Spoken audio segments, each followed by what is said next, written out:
மாண்புமிகு மக்களே வணக்கம். இந்த வீடியோவில் நம்ம என்ன பார்க்க போகிறோம் அப்படின்னா நல்லிட்டி ஆஃப் மேரேஜ் அப்படின்னு சொல்லிட்டு பார்க்க போகிறோம். அந்த நல்லிட்டி ஆஃப் மேரேஜ் அப்படின்னா என்ன அப்படின்னு பார்க்கலாம். அதாவது டிவோர்ஸ் அப்ளை பண்ணுறாங்க. டிவோர்ஸ் ரெண்டு பேரும் வாங்கிடுறாங்க திருமணத்துக்கு அப்புறமா. அந்த ரெண்டு பேரும் டிவோர்ஸ் வாங்கினதுக்கப்புறம் செகண்ட் மேரேஜ் பண்ணிக்கிறாங்க. அந்த செகண்ட் மேரேஜ் பண்ணிக்கிறாங்க அப்படின்னா அது ரெண்டாவது திருமணம் அப்படின்னு சொல்லிட்டு தான் கன்சிடர் பண்ணுவாங்க, கோர்ட்டில் போய் டைவர்ஸ் அப்ளை பண்ணி வாங்கினதுக்கப்புறம். ஆனால் இப்போ நான் சொல்கிறது இந்த nullity of marriage, annulment of marriage அப்படின்னு சொல்லிட்டு சொல்லுவாங்க. இதில் நீங்கள் விவாகரத்து பெற்ற பின்பு நீங்கள் மேரேஜ் பண்ணிட்டீங்க அப்படின்னா அது ஃபஸ்ட்டு மேரேஜ் அப்படின்னு தான் கன்சிடர் ஆகும்.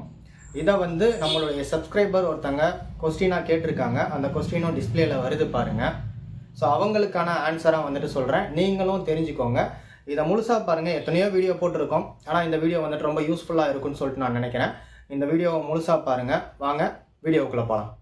சட்டத்தை முழுசாக நம்புறேன், சட்டப்படி தான் நடப்பேன். நீ சொல்ற சட்டம் சிஸ்டத்தை காப்பாத்துமே தவிர நியாயத்தை சட்டமா?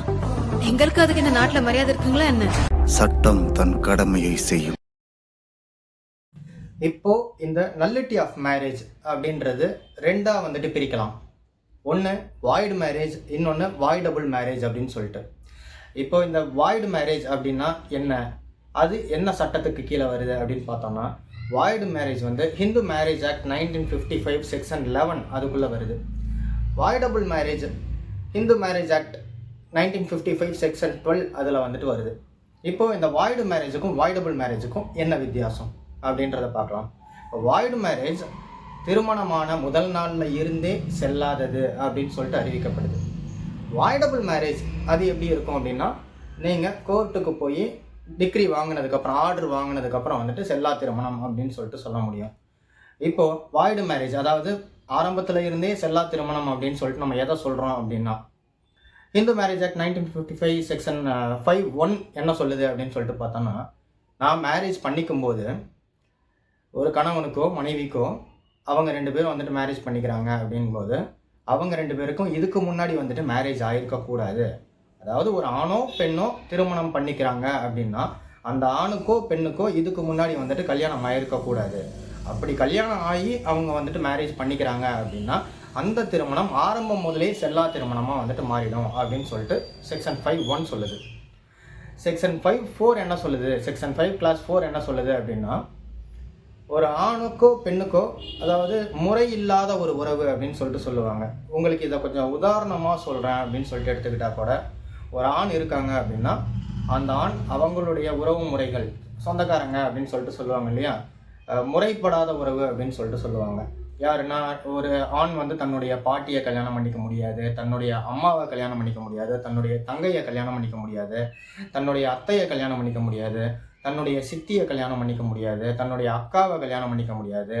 ஸோ இந்த மாதிரியெல்லாம் யாராவது ஒரு வேளை திருமணம் செஞ்சுருந்தா அந்த திருமணம் ஆரம்பம் முதலே செல்லாத திருமணம் அப்படின்னு சொல்லிட்டு சொல்ல முடியுது. அதே மாதிரியே ஒரு பெண் இருக்காங்க, அந்த பெண் தன்னுடைய தாத்தாவை, அப்பாவை, அவங்களுடைய அண்ணனை, தம்பியை, மாமா, சித்தப்பா, பெரியப்பா, இந்த முறையில் இருக்கிறவங்களையெல்லாம் திருமணம் செஞ்சிக்க முடியாது. அப்படி ஒரு வேளை அந்த திருமணம் செஞ்சிட்டாங்க அப்படின்னா அது ஆரம்பம் முதலே செல்லாத திருமணமாக மாறிடும். மூணாவதா செக்ஷன் 5 கிளாஸ் 5 என்ன சொல்லுது அப்படின்னு சொல்லிட்டு பார்த்தோம்னா, சபிண்டா உறவு முறை அப்படின்னு சொல்லிட்டு சொல்லுவாங்க. இந்த சபிண்டா உறவு அப்படின்றது இன்னைக்கு இருக்கக்கூடிய காலகட்டத்தில் நடைமுறைக்கு சாத்தியம் இல்லை அப்படின்னு தான் சொல்லணும். முதல்ல அது என்ன அப்படின்றத தெரிஞ்சுக்கோங்க. சபிண்டா உறவு முறை அப்படின்னா என்னன்னா, நம்மளுடைய தந்தை வழியுடைய உறவு முறைகள் 5 தலைமுறையும், தாயுடைய உறவு முறைகள் 3 தலைமுறையும் கொண்ட இது ஒரு ட்ரையாங்கிள் ஷேப். இந்த ட்ரையாங்கிள் ஷேப்பில் பார்த்தீங்கன்னா இந்த சபிண்டா உறவு முறை இருக்கும். தந்தை வழியில் 5 தலைமுறைக்கு கீழையும், தாய் வழியில் 3 தலைமுறைக்கு கீழையும் நம்ம மேரேஜ் பண்ணிக்கக்கூடாதுன்னு சொல்லிட்டு சபிண்டா உறவு முறை சொல்லுது. ஆனால் இன்னைக்கு நடைமுறையில் பழக்க வழக்கத்தில் இது சாத்தியம் கிடையாது. ஏன்னா எல்லாருமே தன்னுடைய மாமா பையனை கல்யாணம் பண்ணிக்கிறாங்க, அக்கா பொண்ணை கல்யாணம் பண்ணிக்கிறாங்க. இது நடைமுறைக்கு சாத்தியமாகிறதுனால இதை கொஞ்சம் ஏற்றுக்கக்கூடிய ஒரு சட்டமாக இருக்குது. அடுத்ததாக நம்ம பார்க்க போகிறது வாய்டபுள் மேரேஜ். இப்போ இந்த வாய்டபுள் மேரேஜ் என்ன சொல்லுது அப்படின்னு சொல்லிட்டு பார்க்கலாம். இந்த வாய்டபுள் மேரேஜை நம்ம கோர்ட்டில் போய் அப்ளை பண்ணி அதுக்கு ஆர்டர் வாங்கினதுக்கப்புறம் தான் இந்த திருமணம் செல்லாது அப்படின்னு சொல்லிட்டு சொல்ல முடியும். ஸோ இந்த வாய்டபுள் மேரேஜ் என்ன சட்டம் எக்ஸ்பிளைன் பண்ணுது அப்படின்னு சொல்லிட்டு பார்த்தீங்கன்னா, Hindu marriage act 1955 section 12 explain பண்ணுது. இதில் Hindu marriage act 1955 section 12(1) A class ஏ வந்துட்டு என்ன சொல்லுது அப்படின்னு சொல்லிட்டு பார்த்தோம்னா, ஒரு ஆணோ ஒரு பெண்ணோ 2 பேர் இருக்காங்க. திருமணத்துக்கு முன்னாடி ஒரு ஆண்மையற்ற தன்மையாக இருக்கார், அதாவது குழந்தை கொடுக்க முடியலை அப்படின்னு சொல்லிட்டு இருக்கும்போதோ, அதே மாதிரி ஒரு பெண் திருமணத்துக்கு முன்னாடி கர்ப்பம் அடைய முடியாது அப்படின்ற ஒரு இதில் இருக்காங்க. அவங்க 2 பேரும் வந்துட்டு மேரேஜ் பண்ணிட்டாங்க அப்படின்னா அந்த மேரேஜை நம்ம கோர்ட்டில் போய் இது வந்துட்டு செல்லாத மேரேஜ்னு சொல்லிட்டு ஆர்டர் வந்துட்டு வாங்கலாம். அதுக்கப்புறமா அதே மாதிரி section 12 class 1 sub class B என்ன சொல்லுது அப்படின்னு சொல்லிட்டு பார்த்தோம்னா, அது வந்து செக்ஷன் 5 கிளாஸ் 2 என்ன சொல்லுதோ அதுக்கு எகெயின்ஸ்டாக இருக்கக்கூடாது அப்படின்னு சொல்லிட்டு சொல்லுது. ஒரு ஆணோ ஒரு பெண்ணோ திருமணத்துக்கு முன்னாடி அவங்க வந்துட்டு அன்சவுண்ட் மைண்டாக வந்துட்டு இருக்கக்கூடாது, அதாவது இன்சானிட்டியாக இருக்கக்கூடாது அப்படின்னு சொல்லிட்டு சொல்லுவாங்க.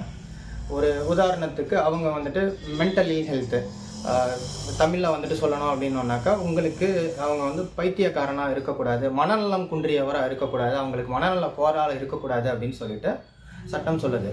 இதுவே திருமணத்துக்கு அப்புறமா நடந்துச்சு அப்படின்னா அதில் வந்துட்டு நீங்கள் டிவோர்ஸ் வந்துட்டு வாங்க முடியாது. திருமணத்துக்கு முன்னாடி உங்களை ஏமாற்றி கல்யாணம் பண்ணி வச்சிட்டாங்க அப்படின்னா அதை வந்துட்டு நீங்கள் கோர்ட்டில் போயிட்டு ஃபைல் பண்ணி நீங்கள் ஆர்டர் வாங்கினதுக்கப்புறம் வேறொரு திருமணம் முதல் திருமணமாக வந்துட்டு பண்ணிக்கலாம்.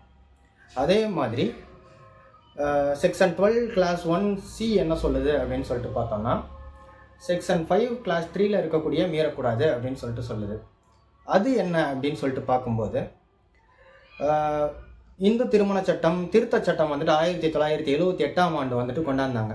அந்த 1978ஆம் ஆண்டு படி ஒரு ஆணாக இருந்தால் 21 வயது பூர்த்தி அடைஞ்சிருக்கணும், ஒரு பெண்ணாக இருந்தால் 18 வயது பூர்த்தி அடைஞ்சிருக்கணும் அப்படின்னு சொல்லிட்டு அந்த 1978ஆம் ஆண்டு திருத்த சட்டம் சொல்லுது. இப்போ அந்த திருத்த சட்டத்தின் அடிப்படையில் இந்த ஆண் 21 வயது பூர்த்தி அடையாமல் இருந்தாலும் இந்த பெண் 18 வயது பூர்த்தி அடையாமல் இருந்தாலும் அது வாய்டபுள் மேரேஜ் அப்படின்னு சொல்லிட்டு கன்சிடர் ஆகுது. இப்போது இது வந்து இப்போது லாஸ்ட்டாக ஒரு 2021 சுப்ரீம் கோர்ட் வந்துட்டு ஒரு ஆர்டர் ஒன்று கொடுத்துருக்கு.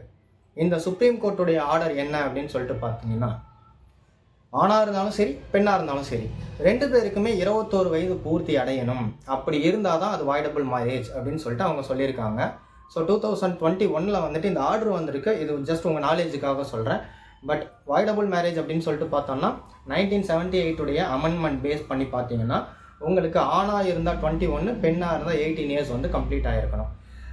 அந்த சப்ஸ்கிரைபர் வந்துட்டு இந்த கொஸ்டினை தான் மேஜராக கேட்டிருக்காங்க. அவங்க கேட்ட கொஸ்டின் என்ன அப்படின்னு சொல்லிட்டு பார்த்தோம்னா, சார் எனக்கு சார்னு கூட சொல்லலன்னு நினைக்கிறேன், அண்ணான்னு சொல்லியிருக்காங்கன்னு நினைக்கிறேன். அண்ணா எனக்கு 16 வயசுலேயே என்னை வந்து வற்புறுத்தி மேரேஜ் பண்ணி வச்சிட்டாங்க.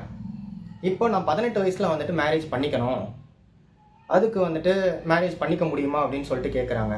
ஒரு பெரிய விஷயம் என்ன தெரியுங்களா, இதில் இவங்க இந்த 16 வயசில் மேரேஜ் பண்ணிட்டாங்க அப்படின்னா அவங்க 17 வயசுலேயே வந்துட்டு அப்ளை பண்ணியிருக்கலாம். 18 வயசு கம்ப்ளீட் ஆகி அவங்க ரீமேரேஜ் பண்ணிக்கிறாங்க அப்படின்னா 18 இயர்ஸ் கம்ப்ளீட் ஆனதுக்கப்புறம் அவங்க வந்துட்டு அவங்களோட வாழ்கிறாங்க, அதுக்கு நார்மல் டைவர்ஸ் தான் அப்ளை பண்ண முடியும். அதுக்கு அவங்க பண்ணிட்டாங்க அப்படின்னா செகண்ட் மேரேஜ் தான் வந்துட்டு கால்குலேட் ஆகும், ஃபர்ஸ்ட் மேரேஜில் வராது.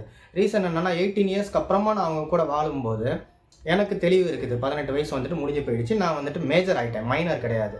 அதனால 18 இயர்ஸ் தாண்டி நீங்கள் ஒரு நாள் வந்துட்டு அவர் கூட வாழ்ந்துருந்தாலும் கூட நீங்கள் நார்மல் டிவோர்ஸுக்கு தான் போக முடியும். அதனால ஈவன் இன்னும் சொல்ல போனீங்கன்னா 16 இயர்ஸ் ஆச்சு, வித்தின் 1 இயருக்குள்ளேயே நீங்கள் வந்துட்டு அதை ஸ்டெப்பாக எடுத்துருக்கணும். பட் இது 18 இயர்ஸ் கான்செப்ட் அப்படின்றதுனால நீங்கள் 18க்குள்ளே வந்துட்டு அதை பண்ணியிருக்கணும், 18க்கு எபோவ் வந்துட்டு அதை பண்ண முடியாது. இதே மாதிரியே கடைசியாக வந்துட்டு நம்ம பார்க்குறோம் அப்படின்னா இதில் பெண்களுக்கு மட்டும்தான் வந்துட்டு இது பொருந்தும் அப்படின்னு சொல்லிட்டு எடுத்துக்கலாம். மேஜராக பெண்களுக்கு மட்டும்தான் வந்துட்டு இது பொருந்துது, அதனால பெண்களுக்கு மட்டும் அப்படின்னு சொல்லிட்டு எடுத்துக்கலாம். திருமணம் ஆக வேண்டிய காலகட்டத்துக்கு முன்னாடி ஒரு பெண் வேறு ஒரு நபரால் கர்ப்பமாக்கப்பட்டுட்டாங்க, அவங்க கர்ப்பம் அப்படி கல்யாணம் பண்ணும்போது வந்துட்டு அவங்க கர்ப்பமாக இருக்காங்க அப்படின்ட்டு இருக்கும்போது அந்த திருமணம் தெரியாமல் வந்துட்டு ஒரு ஆண் வந்து பண்ணிக்கிட்டாரு அப்படிங்கும்போது அது ஆரம்பம் முதலே செல்லாத திருமணம். அதை நீங்கள் வந்துட்டு கோர்ட்டுக்கு போய் டிகிரி கேட்டுட்டு கோர்ட்டில் வந்துட்டு கேஸ் ஃபைல் பண்ணி பெட்டிஷன் போட்டுட்டு கோர்ட் ஆர்டர் வாங்கினதுக்கப்புறம் நீங்கள் வந்துட்டு இந்த மேரேஜ் செல்லாது அப்படின்னு சொல்லிட்டு மென்ஷன் பண்ணி வாங்கிக்கலாம். இது வந்துட்டு வாய்டபுள் மேரேஜில் வரும். இப்போது நல்லா தெரிஞ்சுக்கோங்க, வாய்டு மேரேஜ் அப்படின்றது from the beginning it is not valid. ஓகேங்களா? வாய்டபுள் மேரேஜ் அப்படின்னு சொல்லிட்டு பார்த்தீங்கன்னா ஃப்ரம் த பிகினிங் கிடையாது. நீங்கள் வந்து எப்போ கோர்ட்டுக்கு போகிறீங்களோ, எப்போ கோர்ட் ஆர்டர் கொடுக்குறதோ அதுலேருந்து வந்துட்டு இட் இஸ் நாட் வேலிட்.